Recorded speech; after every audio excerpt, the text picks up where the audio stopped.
गर्मियों के दिन आ रहे हैं और महालक्ष्मी सेल्स आपके लिए तैयार है लेटेस्ट कंज्यूमर अप्लायंसेस के साथ। Branded air conditioners, best brands, best offers के साथ आपके लिए अवेलेबल है महालक्ष्मी सेल्स में। एयर कूलर्स जो आपके पूरे घर में ठंडी हवा से आपके दिन को और खुशनुमा बनाए। Single door refrigerator, double door refrigerators, inverter battery, deep freezers, विजी cooler, LED televisions, semi and fully automatic washing machines, water purifier, RO plus UV, आटा चक्की, water dispensers, water coolers, mini refrigerators, सभी appliances बेस्ट ब्रांड्स के best offers के साथ आपके लिए available है Mahalakshmi sales में। डोंबिवली जवळील घारिवली जाधववाडी परिसरात एका निगरूण हत्येमुळे परिसरात मोठी खळबळ उडाली आहे। वंचित बहुजन आघाडीचे जिल्हा संघटक राहुल जाधव यांच्या वडिलांची लोखंडी रॉडने मारहाण करून हत्या करण्यात आली असून या प्रकरणात 3 महिलांसह एका अल्पवयीन आरोपीला पोलिसांनी ताब्यात घेतलाय। तर या प्रकरणातील इतर आरोपींचा पोलीस शोध घेत आहेत।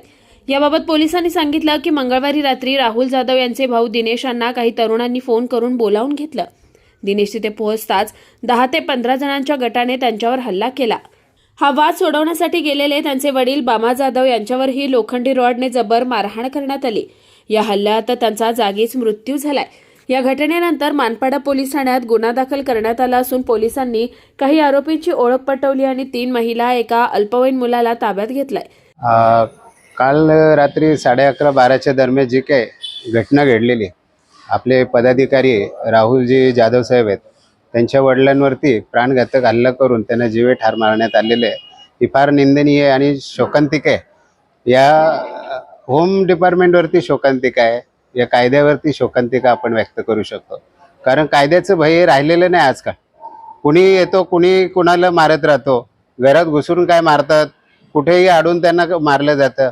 हे कुठेतरी थांबलं पाहिजे। आज जी काही घटना घडलेली आहे ती फार दुःखनीय आणि निंदनीय आहे। या प्रशासनाबद्दल जे एखाद्या व्यक्तीला घरातून बोलून घेणे आणि त्याला मारणे, त्याच्यानंतर तो पळून गेल्यानंतर त्याच्या घरी जाऊन त्याच्या घरच्यांना मारणे हे कितपत योग्य आहे? आणि प्रशासन या प्रकरणात अजूनपर्यंत गांभीर्य का नाही घेत? ज्याच्यातले जे 12 आरोपी आहेत त्या 12 आरोपीमध्ये 7 आरोपी का 5 आरोपी पकडण्यात आलेले आहेत। उर्वरित जो काही आरोपी आहेत ते फरार आहेत। त्याच्यातला मुख्य आरोपी आहे पाटील नावाची व्यक्ती, त्यालाही अजून पकडण्यात आले नाही। तो पूर्ण घरासकट पळून गेलेला आहे। तर त्याला तात्काळ पकडण्यात यावं। त्याच्यानंतर संबंधिताच्या मागे, या गुंड लोकांच्या मागे कोणाचा वरद असते, कुठल्या लोकांचं वरद असते, कुठले गॉडफादर यांच्या पाठीशी आहेत, यांना पाठीशी घालणारे जे लोक आहेत त्यांच्यावरती कारवाई झाली पाहिजे आणि ती तात्काळ कार्यवाही झाली पाहिजे। जोपर्यंत त्यांच्यावरती कारवाई होत नाही तोपर्यंत वंचित बहुजन आघाडी पक्षाच्या वतीने जी काय बॉडी इथे आपल्या शास्त्रीनगर हॉस्पिटलला आणण्यात आलेली ते आम्ही ताब्यात घेणार नाही किंवा त्याचा आम्ही कुठल्याही प्रकारे स्वीकार करणार नाही। याबद्दल प्रशासनाने फार गांभीर्याने घेऊन तात्काळ संबंधित जे गुन्हेगार आहेत, जे मुख्य आरोपी आहेत, यांच्या पाठीशी जे लोक आहेत, ज्यांच्या आशीर्वादाने जे काही चालू आहे त्यांच्यावरती तात्काळ कार्यवाही व्हावी हीच आपल्या प्रशासनाला माझ्याकडनं विनंती आहे। ठीक आहे। काय माहिती देणार?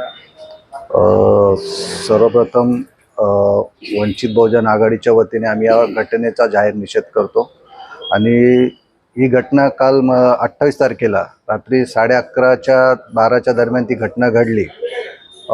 एक 12 ते 15 जणांचा जमाव त्या ठिकाणी यांच्या घरापर्यंत आला, त्यांच्या भावाला बोलून घेतलं, त्याला मारहाण सुरुवात केली। नंतर यांचे वडील आणि हे धावत गेले। मग वडिलांना तो घाव बसला आणि ते जागीच ते मृत्युमुखी पडले।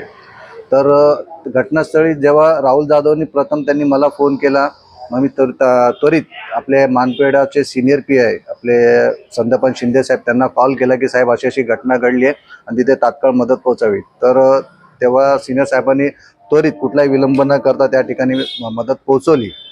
परंतु तिथे झालं असं की त्या 12 ते 15 आरोपीचे तिथे म्हणजे होते घटनास्थळी, जसं त्यांनी सांगितलं जबाबामध्ये राहुल जाधव यांनी, तिथे 6 ते 7 जणांना आतापर्यंत अटक झालेली आहे आणि ज्यांनी त्यांच्या वडिलावरती जो घाव मारलाय अजूनपर्यंत त्याला अटक झालेली नाही।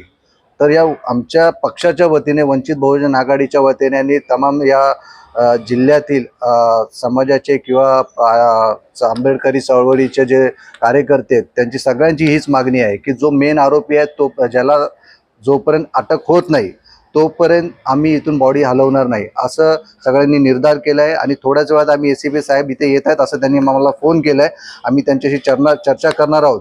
जर त्यांच्याकडून आम्हाला त्वरित त्यांना अटक होत नाही, जे आरोपी आहेत ते मेन, तोपर्यंत आम्ही इथून हलणार नाही.